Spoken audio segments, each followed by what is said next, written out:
को देखकर माँ बाप को पाप लगता है, इसलिए दासी को बुलाया, जवाब दिया बहना ऐसा करो आप दरबार तक चली जाओ और मेरे महाराज को बुला कर घर में ले जाओ।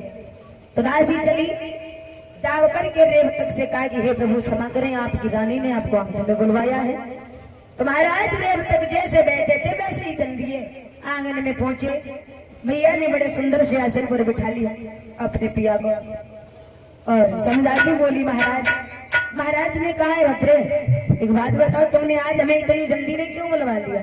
तो जवाब दिया पिया तुम तो दरबार में रहते हो, तुम्हें घर की कोई चिंता ही नहीं है, और बिटिया शादी के योग हो गई है इसलिए बेटी का विवाह करो।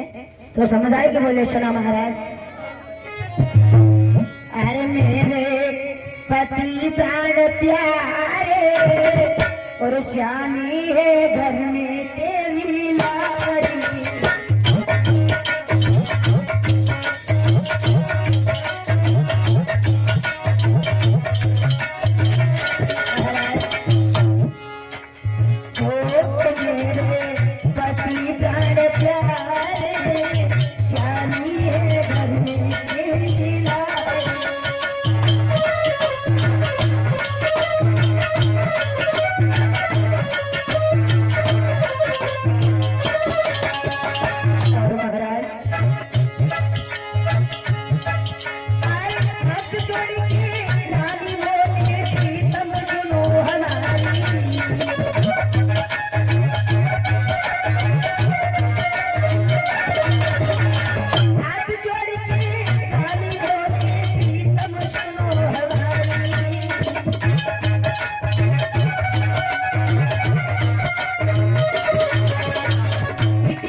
समझाकर रानी ने कहा पिया तुम तो दरबार में रहते हो, तुम्हें घर की कोई चिंता नहीं है, और बिटिया सियानी हो गई।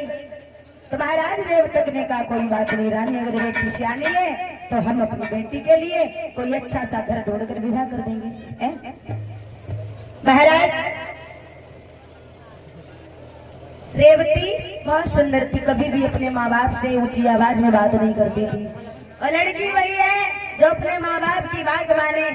माँ बाप कभी अपने बच्चों के लिए बुरा नहीं सोचते, वो शायद आपसे कुछ भी कह दें, गुस्से में कुछ भी कह दें, लेकिन माँ कभी ये नहीं चाहती कि हमारे बच्चों के साथ बुरा हो।